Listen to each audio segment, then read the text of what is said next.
Innal hamdalillah nahmaduhu wa nasta'inuhu wa nastaghfiruh wa natubu ilaihi wa nastahdi wa na'udzu billahi min syururi anfusina wa min sayyiati a'malina may yahdihillahu fala mudilla lahu wa may yudlil fala hadiyalah.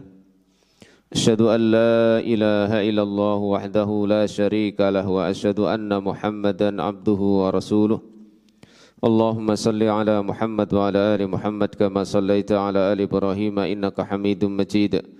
Wa barik ala Muhammad wa ala ali Muhammad kama barakta ala ali Ibrahim innaka Hamidum Majid. Wa sallim tasliman katsira amma ba'd. Ma'asyiral ikhwah fid din rahimani wa rahimakumullah. Alhamdulillah kita bersyukur kepada Allah Subhanahu wa taala dengan berusaha bersyukur dengan sebenar-benarnya rasa syukur kita kepadanya. Kita memuji kepada Allah Subhanahu wa taala, memohon perlindungan kepadanya, dan kita pun berlindung kepada Allah dari kejelekan diri kita dan buruknya perbuatan-perbuatan kita. Maka barang siapa yang Allah beri petunjuk kepadanya, tidak ada yang bisa menyesatkannya. Sebaliknya, barang siapa yang Allah sesatkan, maka tidak ada yang bisa memberikan petunjuk kepadanya. Sore hari ini di hari yang ke-26 dari bulan Ramadan di tahun ini, Allah Subhanahu wa taala masih memberi taufik dan juga meneguhkan hati kita di atas istiqomah kepadanya, dan mudah-mudahan menjadi penyemangat kita di 3 atau 4 hari ke depan, karena kita akan berpisah dengan bulan Ramadan. Ma'asyiral ikhwah fiddin rahimani wa rahimakumullah, sesuai yang pernah kami sampaikan di kajian sebelumnya dari risalah Adawatus Syaitanil Insan kama ja'at fil Qur'an, permusuhan setan kepada manusia sebagaimana yang ada di dalam Al-Qur'an. Kita membahas bab yang kedua pada pertemuan yang kemarin, yaitu sebab-sebab yang menjadikan setan itu menguasai manusia. Ada 7 sebab yang kita baca, bahwa yang pertama sebab tersebut adalah kekufuran dan kesyirikan. Kemudian yang kedua, berpaling dari mengingat Allah. Yang ketiga, berlindung kepadanya, berlindung kepada setan dan anak keturunannya. Lalu sebab yang keempat, menjadikan setan itu sebagai pembela. Sebab yang kelima, mentaati dan mengikuti langkah-langkahnya. Sebab yang keenam, kerasnya hati, keras dan sakitnya hati. Dan yang sebab ketujuh, mengapa setan menguasai manusia adalah perbuatan kejelekan. Maka kemudian mu'alif di sini di dalam bab yang ketiga, beliau menyebutkan tentang wiqayatul insan minasyaiton, penjagaan manusia dari penguasaan setan. Kalau tadi kita bahas sebab-sebab yang menjadikan setan menguasai, maka kemudian dibahas tentang bagaimana penjagaan kita, bagaimana upaya kita membentengi dari setan agar tidak dikuasai. Dan ini disebutkan mu'alif ada 8 hal yang menjadikan sebab Allah akan melindungi dan membentengi manusia dari setan. Yang pertama, al-ikhlas wal mutaba'ah. Al-ikhlas wal mutaba'ah, yaitu ikhlas dan mengikuti. Yakni ikhlas ini tertuju kepada Allah Subhanahu wa taala, dan mutaba'ah mengikuti tertuju kepada Nabi sallallahu alaihi wasallam. Innallaha la yaqbalu minal amali, sesungguhnya Allah tidak menerima dari amalan illa ma kana lahu khalisan, kecuali apa yang orang tersebut ikhlas. Wali hadyi sallallahu alaihi wasallam muwafiqan, ikhlas kepada Allah dan juga muwafiq, yaitu sama menyepakati dengan petunjuk Nabi sallallahu alaihi wasallam. Di antara tujuan terbesar syaitan adalah kalaupun manusia itu tidak bisa dihentikan beramal, maka mereka akan berusaha biarpun mereka beramal, bagaimana supaya amal tersebut sia-sia, tidak diterima. Sehingga setan itu akan menggunakan dan menutup pintu diterimanya amalan seorang hamba. Karena mereka tahu bahwa syarat diterimanya amalan seorang hamba itu adalah ikhlas karena Allah dan mengikuti petunjuk Rasulullah sallallahu alaihi wasallam. Fa alaihi ma madaru qabulil amal, maka di atas keduanya ikhlas dan mutaba'ah itu adalah madaru qabulil amal, tempat beredarnya diterimanya amalan atau kunci diterimanya amalan. Wala yanfaqu ahaduhuma minal akhar, dan tidak terpisah salah satu di antara keduanya dari yang lain. Tidak bisa hanya seseorang ikhlas saja tapi ibadahnya tidak sesuai dengan tuntunan Nabi, atau seseorang sudah sesuai dengan tuntunan Nabi tapi dia tidak ikhlas, maka keduanya tidak bisa dipisahkan. Walihada yabda'u syaitanu al-insana bisyirki, karena itulah setan memulai menguasai manusia, menjerumuskan mereka bisyirki, dengan kesyirikan. Alladzi yunafil ikhlasa, yang kesyirikan ini akan menafikan keikhlasan. Fa illam yastati, maka jika dia tidak bisa lewat pintu kesyirikan yang itu menafikan ikhlasnya dia ibadah kepada Allah, fabil bid'ah, maka dengan bid'ah allati tunafil mutaba'ata, yang bid'ah ini akan menafikan, meniadakan mengikuti Nabi sallallahu alaihi wasallam. Fal ikhlasu wal mutaba'atu, maka ikhlas dan mutaba'ah adalah hisnani, dua benteng, yatahassanu bihimal abdu, yang hamba membentengi dengan keduanya dirinya minasyaitonir rajim, dari setan yang terkutuk. Wa ilaika bayanuha, maka disinilah penjelasannya. Awalan al-ikhlas, yang pertama ikhlas. Qala ta'ala, Allah Ta'ala berfirman, qala fa bi'izzatika la'uwiyannahum ajma'in, dalam surat Shad ayat yang ke-82-83. Iblis ketika sudah diusir oleh Allah Subhanahu wa taala dari surga, sehingga kemudian memunculkan permusuhan dan kebencian kepada Adam dan keturunannya, maka dia bersumpah, qala fa bi'izzatika, maka dengan keperkasaanmu ya Allah, la'uwiyannahum ajma'in, sungguh pasti aku akan gelincirkan mereka semuanya.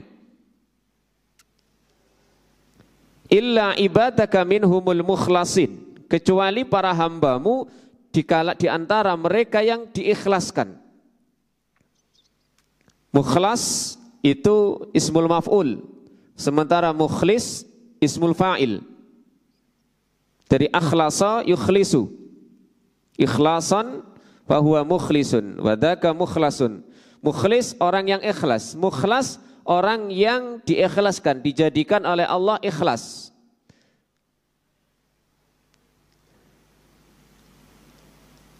Bentuk ismul fa'il dengan ismul maf'ul itu biasanya bermakna ada sisi afdhaliyah dari ismul maf'ul. Kadang-kadang seperti itu. Seperti mukhlis, mukhlas.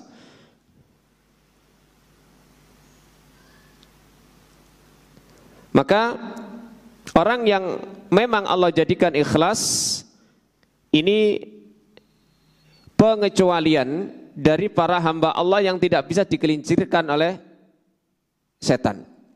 Qala ta'ala, begitu juga Allah Ta'ala berfirman di dalam surat Al-Hijr, dimulai dari ayat yang ke-39 sampai 42.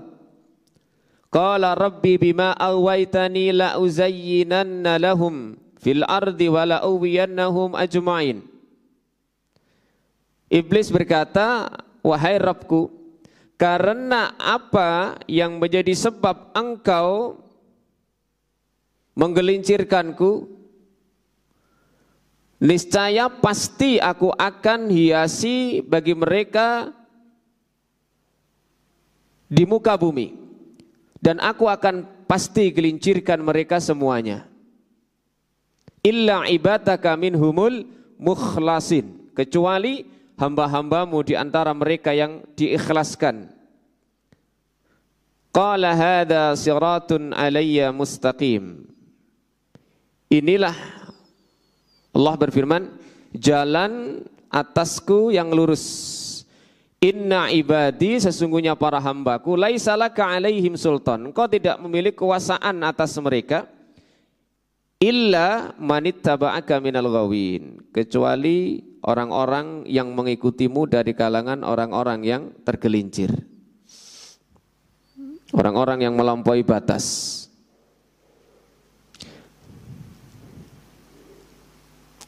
Qara'a Ibnu Katsir wa Abu Amr wa Ibnu Amir al-mukhlisin. Ada yang membaca mukhlas tadi dengan mukhlis. Alam ala annahu ismun fa'ilin ay mukhlasin ibadatuhum lillah. Mukhlisin ibadatahum lillah.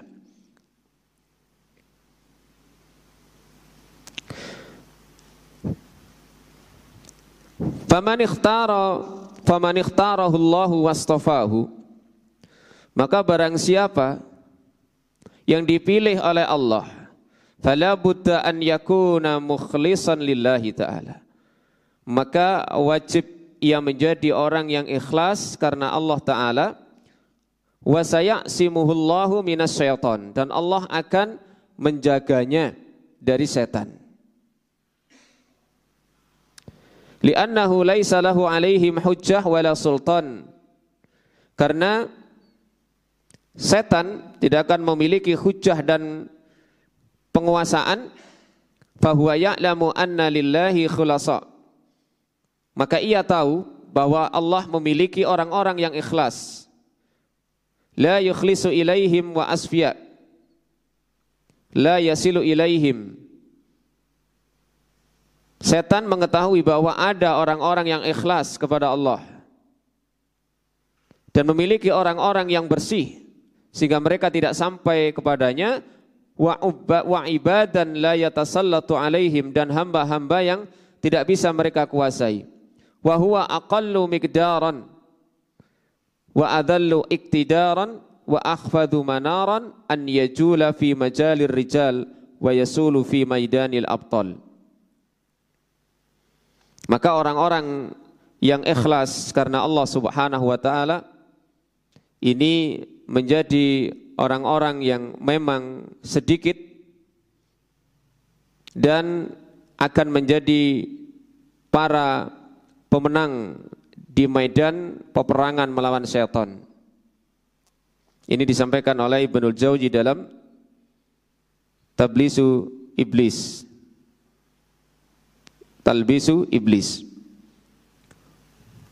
Kemudian yang kedua, maka di dalam kita menghambakan diri kepada Allah, karena memang hikmah penciptaan kita hanya ibadah kepada Allah dengan segala macam jenisnya, dan itu setan akan berupaya untuk menggugurkan amalan kita. Maka benteng kita yang pertama adalah ikhlas, kemudian yang kedua adalah mutaba'ah.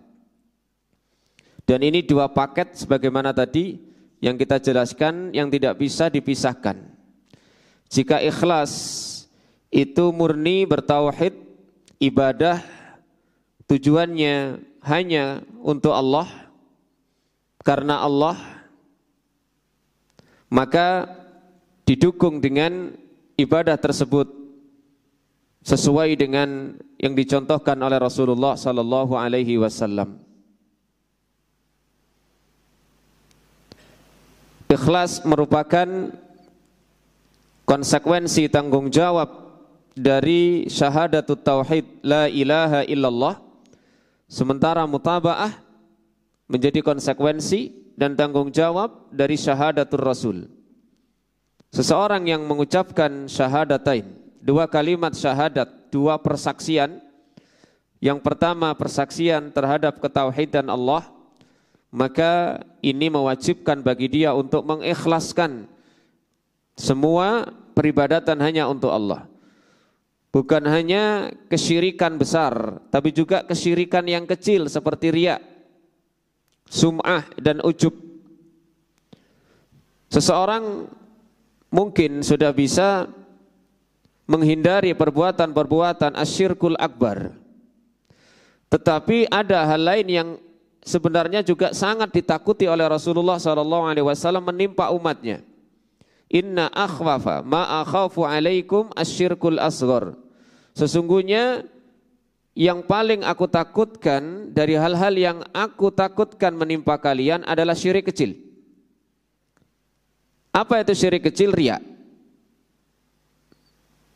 Seseorang sudah bisa menghindari asyirkul akbar, tapi kadang untuk menghindar asyirkul asghar ini butuh upaya yang sangat keras. Karena itulah seperti masalah niat, ini para ulama bagaimana menaruh hadis tentang innamal a'malu binniyat ini di awal-awal kitab mereka. Al-Imam An-Nawawi di dalam Arba'in beliau innamal a'malu binniyat. Kemudian di dalam kitab beliau yang lain Riyadhus Shalihin juga innamal a'malu binniyat. Dan para ulama yang lain mereka mengawali kitab-kitab mereka banyak dengan menyebutkan hadis innamal a'malu binniyat. Karena itulah yang mendorong mereka untuk menghasilkan karya dan beramal. Dan itu yang menjadi celah bagi setan untuk menggugurkan amalan.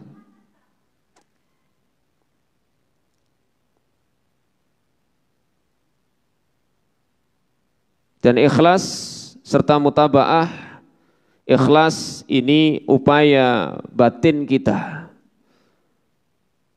Adapun mutaba'ah adalah upaya zahir kita. Salat kita berupaya bahwa salat kita, kurban ibadah kita, hidup dan mati kita hanya untuk Allah Rabbul Alamin. Tata caranya kita berupaya bagaimana mulai dari takbiratul ihram sampai salam sesuai dengan tuntunan Nabi SAW. Sehingga dengan begitu dua syarat jika terpenuhi akan menjadi sebab diterimanya amalan dan menjadikan iblis dan bala tentaranya setan akan putus asa. Maka orang-orang ini termasuk orang-orang yang mukhlasin. Dan ini menjadi pengecualian bagi para setan untuk bisa menguasai mereka.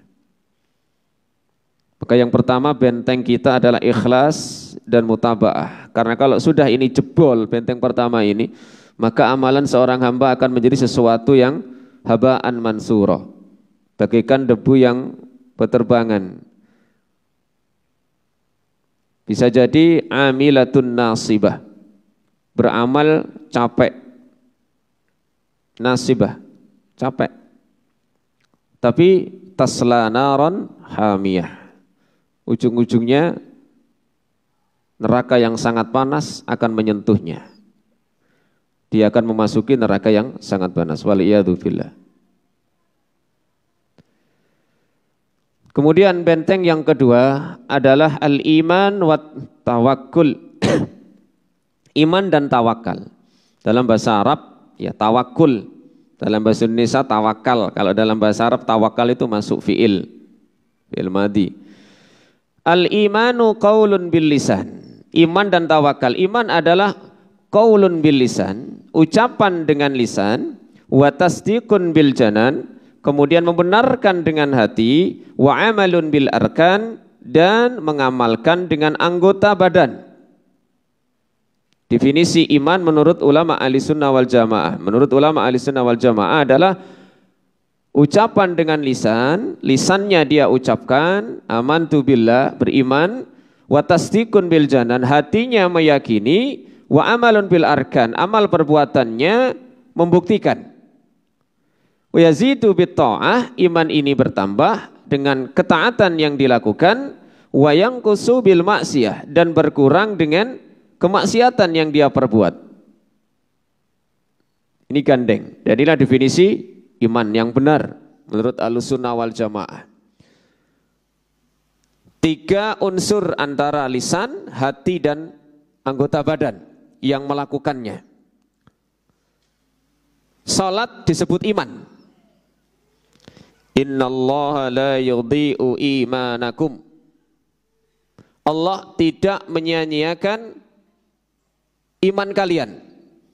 Ketika terjadi proses pemindahan Ka'bah, kiblat dari Ka'bah ke Baitul Maqdis, kemudian selama dia mengatakan 5 bulan, 6 bulan, kemudian Allah menyuruh untuk pindah lagi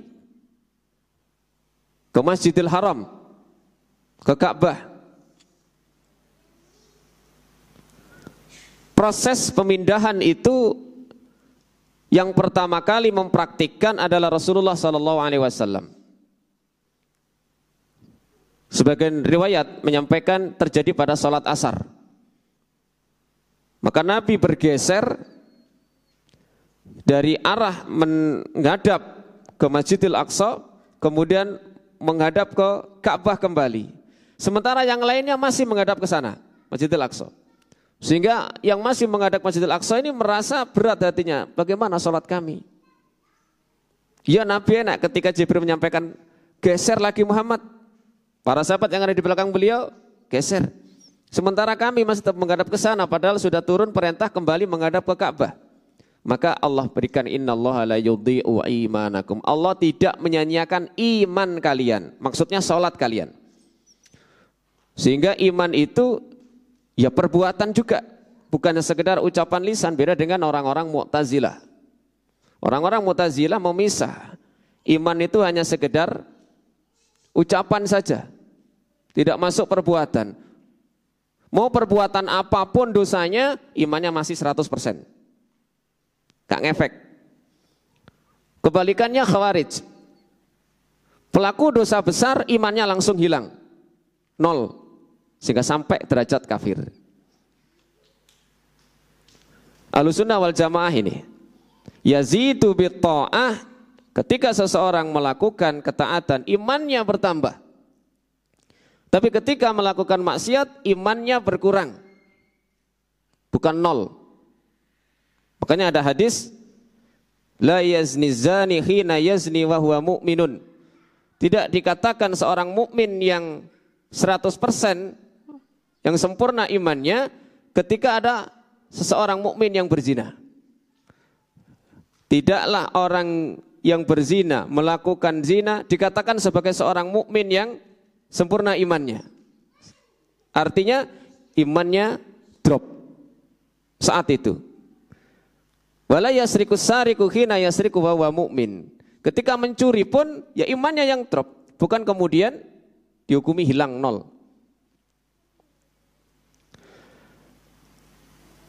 Wa idza dzukira mujarradan dakhala fihi al-islam wal a'mal as-salihah. Jika iman itu disebutkan hanya iman saja, jika disebutkan hanya iman saja, dakhala fihi al-islam, maka masuk di situ yang namanya Islam dan amal soleh. Antara Islam dengan iman. Kalau disebutkan iman saja, Islam nggak disebutkan, maka masuk di sini Islam sekaligus amal soleh. Begitu pula ketika hanya disebutkan Islam, maka masuk di situ iman juga. Tapi kalau disebutkan dua-duanya, maka memiliki makna tersendiri. Makanya ketika Nabi ditanya oleh malaikat Jibril, akhbirni anil Islam, akhbirni anil iman, akhbirni anil ihsan, beliau sebutkan berbeda. Karena memang pertanyaannya juga disebutkan juga di situ, Islam apa, iman apa.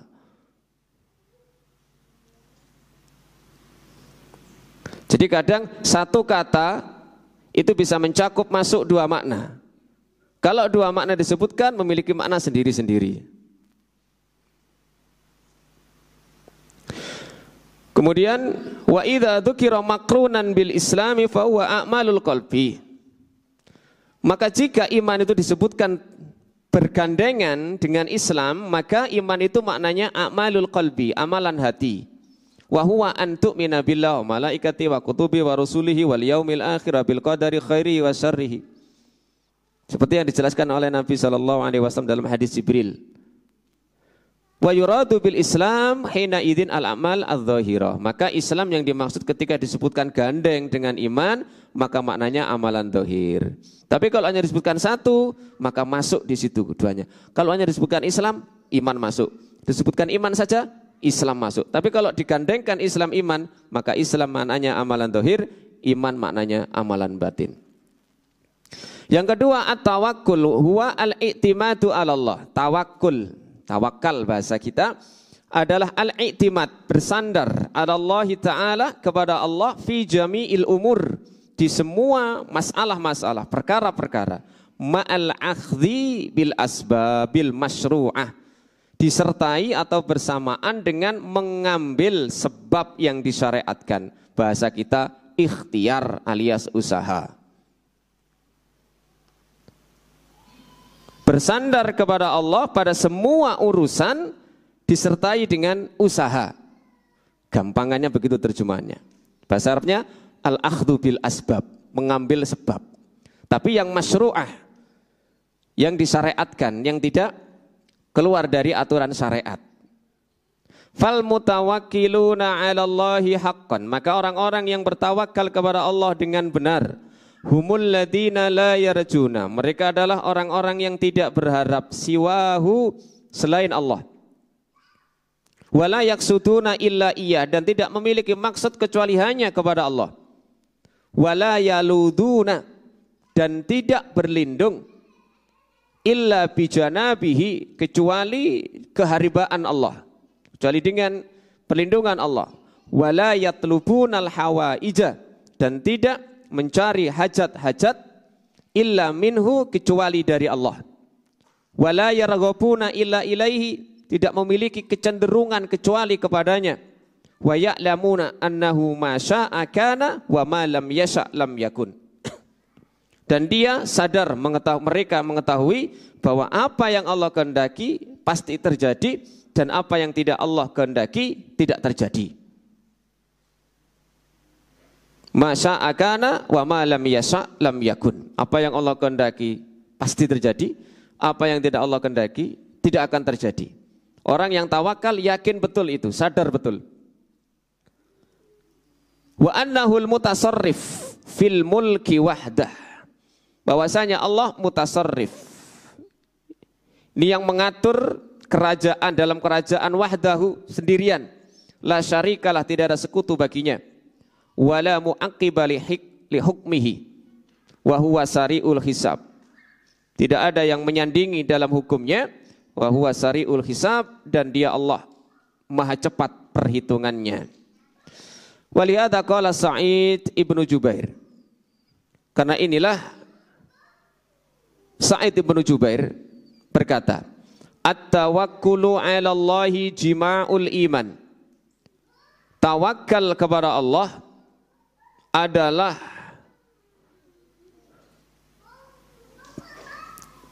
tempat berkumpulnya, bersatunya keimanan. Wal mu'minunal mutawakkilun, dan orang-orang beriman yang bertawakal, ala rabbihim, kepada Rabb mereka, laisa lisyaitani sultanun alaihim, maka setan tidak bisa memiliki kekuasaan atas mereka. Allah Ta'ala berfirman, innahu laisa lahu sultanun 'alal ladzina amanu wa 'ala rabbihim yatawakkalun. Sesungguhnya tidak ada bagi setan penguasaan atas orang-orang yang beriman dan juga mereka bertawakal kepada Rabb mereka. Sebaliknya innama sultanuhu, sesungguhnya penguasaannya alal ladzina, hanya atas orang-orang yang yatawallaunahu, yang menjadikan setan itu sebagai pembelanya. Walladzina hum bihi musyrikun, dan orang-orang yang mereka menyekutukan Allah Subhanahu wa taala. Dalam surat An-Nahl ayat 100.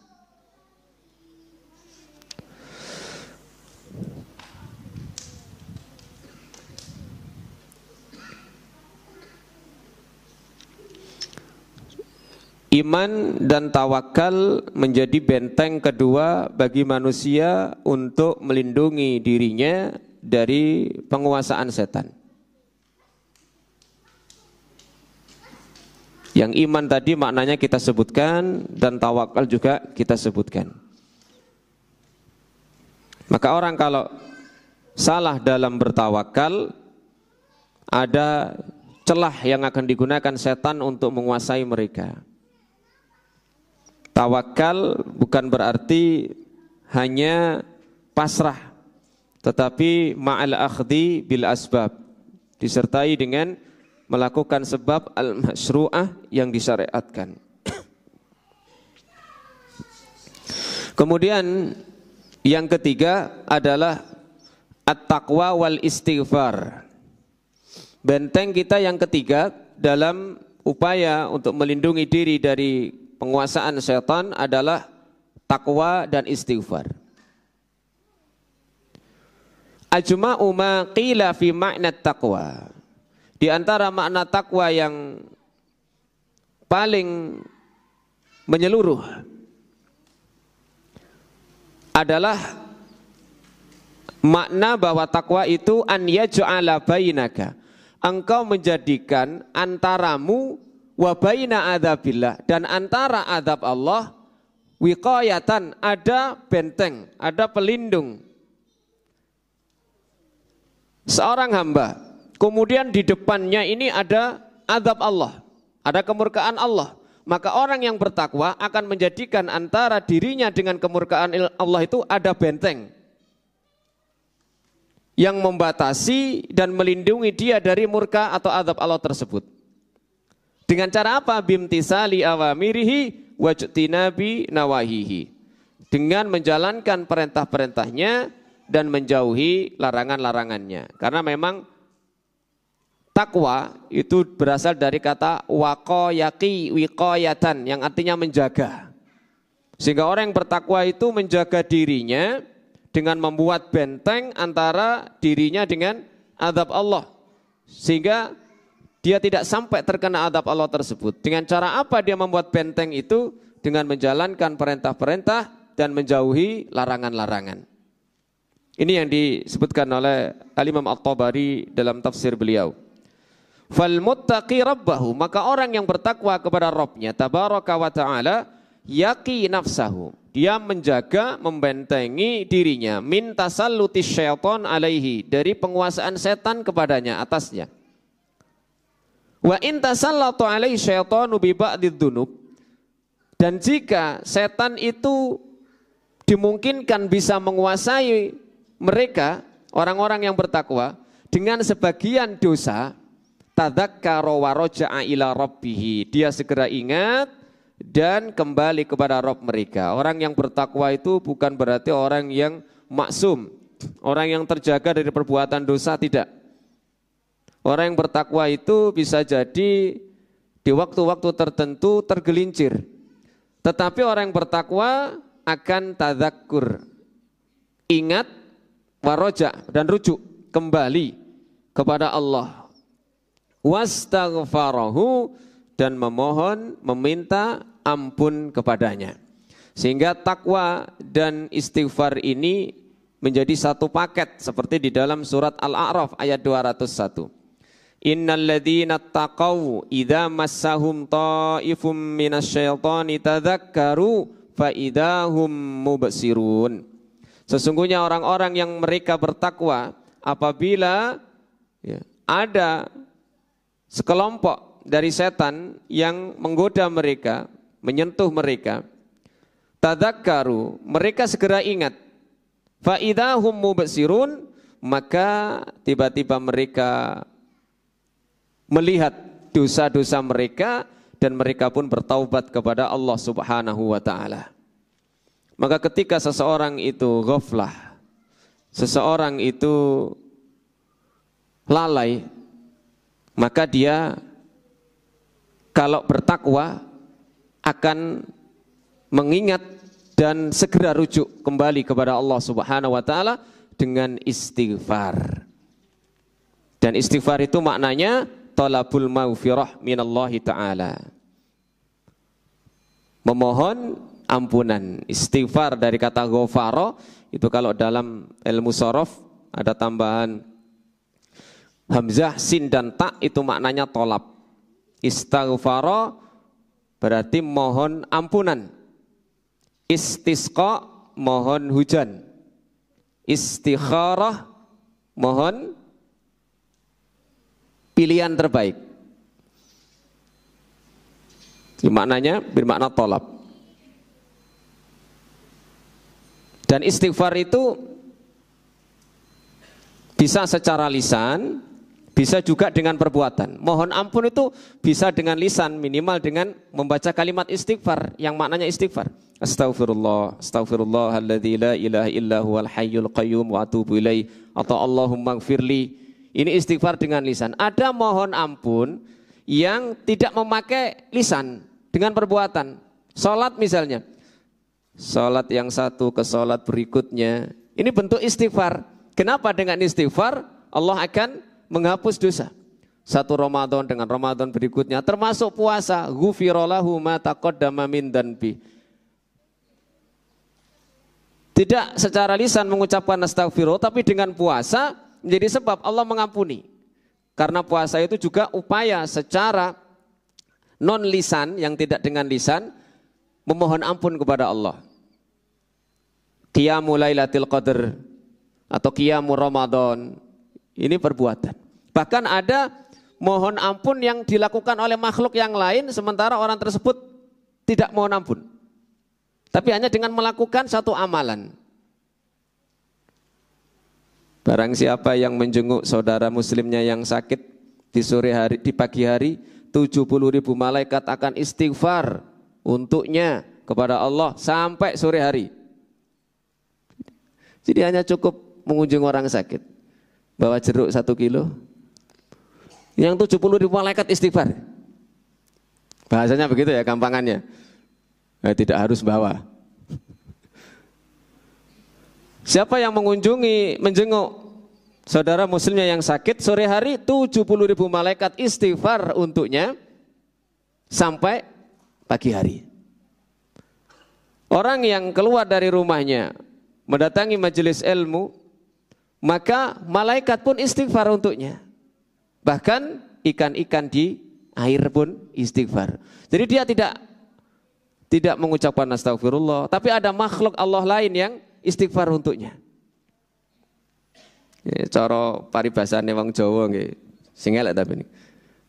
Nabok nyilih nyilih tangan, bahasanya begitu ya. Jadi kita nyuruh makhluk lain untuk istighfar.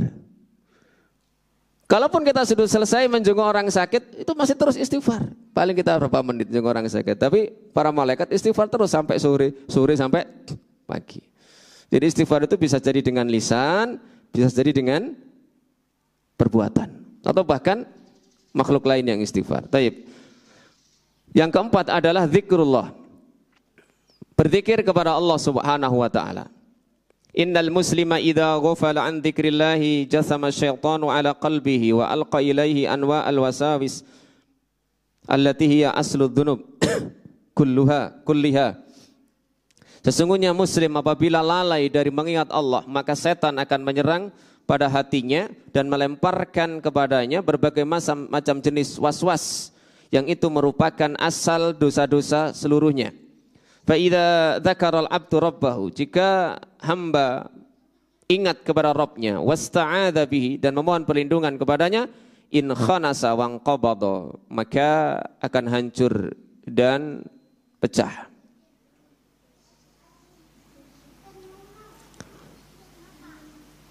Fadzikrullahi muqmi'atuhu allati yaqma'u biha kama yaqma'ul mufsid wasyarir bil maqami allati tarda'uhu walihada yakunu syaitanul mu'min hazilan da'ilan mimma yu'adzibuhul mu'min wa yaqma'u bihi min dzikrillahi wa ta'atihi.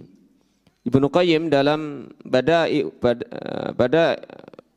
Fawaidul Fawaid, beliau menyebutkan bahwa zikir kepada Allah itu akan menjadikan setan berbuat sia-sia.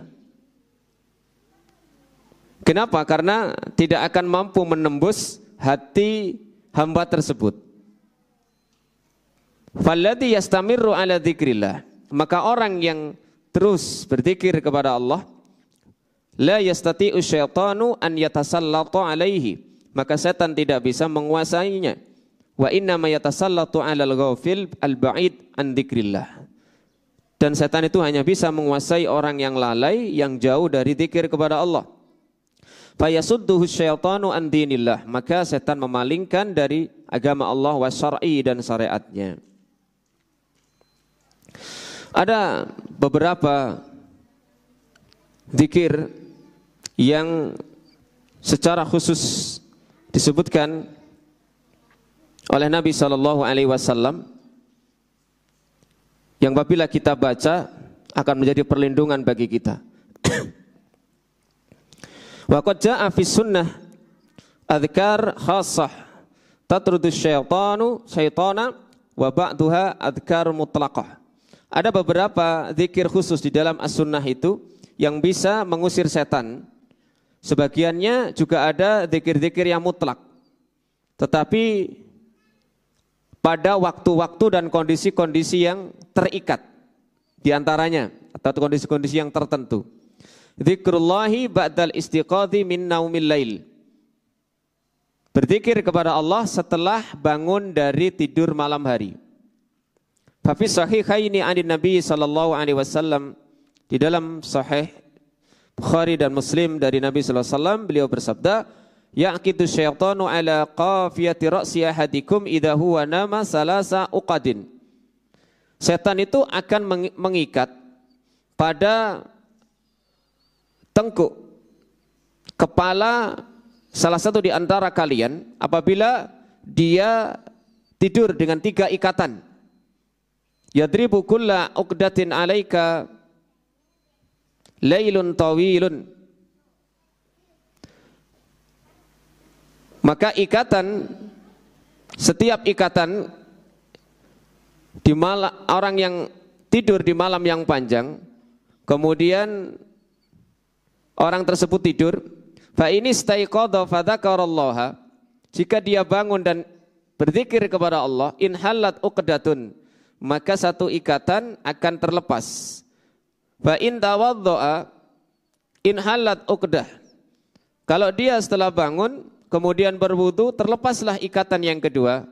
Fa in shalla, maka jika salat, in halat uqdah, maka ikatan berikutnya, yakni ikatan yang terakhir juga akan terlepas. Fa asbaha nasyiatan, maka dia akan menjadi orang yang punya semangat, thayyibun nafsi, kemudian jiwanya baik.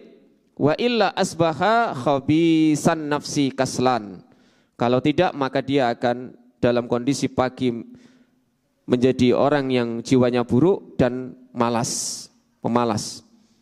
3 ikatan kita bisa lepas ikatan itu setelah bangun, kita baca doa, kemudian setelah itu kita berwudu dan kita lanjut dengan sholat, maka terlepaslah 3 ikatan tersebut.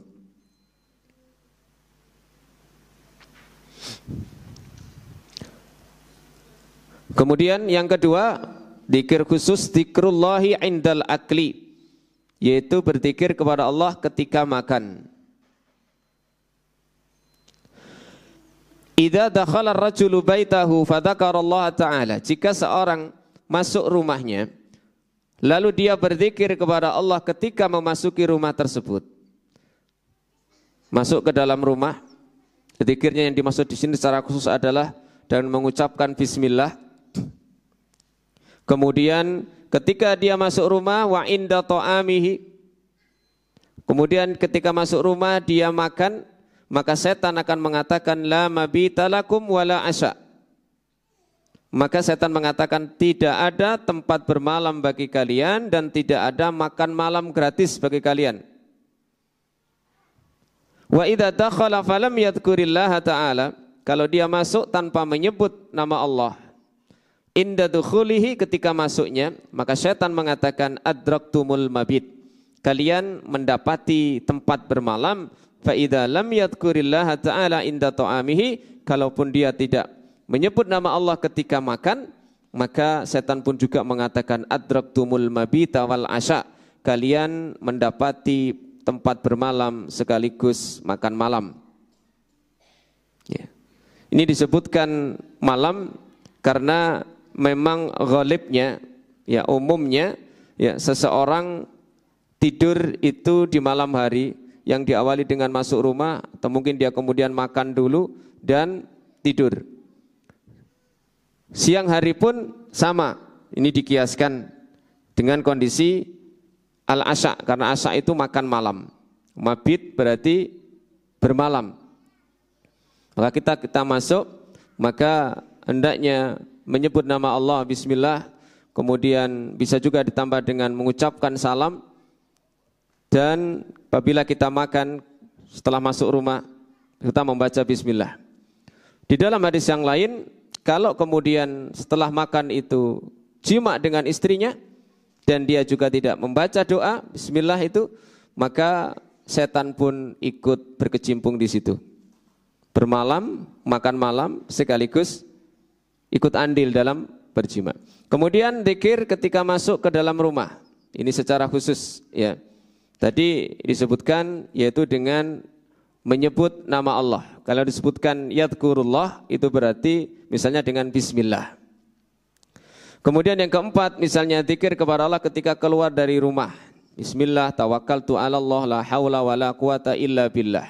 Kalau kita keluar dari rumah baca itu, maka setan akan mengatakan kufita wa hudita wa wukita. Kamu dicukupi, kamu diberi hidayah, kamu dilindungi. Wa tunja anhu syaitan. Wa tanaha anhu syaitan. Setan akan menyingkir dan mengatakan kepada teman setannya yang lain, kaifalaka birojulin qad hudiya wa kufiya wa wukiya. Bagaimana engkau bisa menggoda seorang hamba yang sudah diberi hidayah, sudah dicukupi dan sudah dilindungi dengan membaca bismillah tawakkaltu 'alallah la haula wala quwata illa billah. Kemudian yang kelima, dzikrullahi inda ta'assurid dabbah, ketika tergelincir hewan tunggangan kita. Misalnya kalau sekarang mungkin kendaraan kita, ya, motor kita, sepeda kita, mungkin mobil kita. Maka ada kisah yang menyebutkan bagaimana Usama bin Umair ketika berbonceng dengan Nabi SAW, ketika kendaraannya tergelincir, maka Usama bin Umair mengatakan ta'isa syaitan, celaka setan. Maka Nabi mengatakan jangan katakan itu, karena kalau kamu katakan itu kamu ngumpat setan, maka dia akan membesar sampai sebesar rumah dan akan mengatakan dengan kekuatanku. Maka katakanlah bismillah. Kenapa? Karena ketika engkau mengucapkan bismillah, setan itu akan mengecil sampai sekecil lalat. Begitu juga dengan ketika masuk kamar mandi, ya. Kemudian adzan dan iqamah ini juga mengusir setan. Kemudian berzikir kepada Allah ketika menutup pintu, mematikan lampu, serta wadah-wadah air di malam hari. Ini juga dengan sambil menyebut nama Allah. Ya, tadi kalau nama Allah berarti bismillah. Kemudian juga berzikir la ilaha illallah wa la syarikalah lahul mulku wa hamdu wa huwa ala kulli syai'in qadir. Dan ini kalimat yang bisa menjaga dari setan. La ilaha illallah wa la syarikalah lahul mulku wa lahul hamdu wa huwa ala kulli syai'in qadir. Ini setelah salat maghrib 10 kali, setelah salat subuh 10 kali. Nah, itu diantara beberapa zikir secara khusus yang bisa membentengi kita dari setan. Maghribnya jam berapa nih? 41, 5 menit, tambahan 2 menit lagi. Yang kelima adalah membaca Al-Quran seperti surat Al-Baqarah. Ini bisa mengusir setan. Oke, lumayan, surat Al-Baqarah. Setan yang dibacakan di dalam rumah itu surat Al-Baqarah maka akan lari darinya. Kemudian yang kedua ayatul kursi. Ayat kursi ini juga bisa mengusir setan. Kemudian dua ayat yang terakhir dari surat Al-Baqarah. Dua ayat yang terakhir dari surat Al-Baqarah. Kemudian yang keempat Al-Ikhlas, Al-Falaq dan An-Nas. Yang kelima Al-Falaq dan An-Nas secara khusus. Ya. Ini baca Quran yang secara khusus ayat-ayatnya memiliki fadilah, keutamaan. Kemudian yang keenam yang bisa membentengi kita adalah al-isti'adzah billahi minasyaiton. Memohon pelindungan kepada Allah dari setan. Ini dengan ucapan secara lisan a'udzubillahi minasyaitonir rajim. Dan sighah isti'adzah itu banyak. Kalau yang masyhur tadi a'udzubillahi minasyaitonir rajim. Atau ada yang a'udzubillahis samiil alim minasyaitonir rajim min hamzihi wa nafthihi wa nafsih.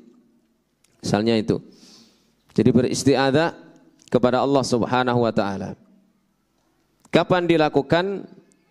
Ini secara umum ketika akan membaca Al-Qur'an.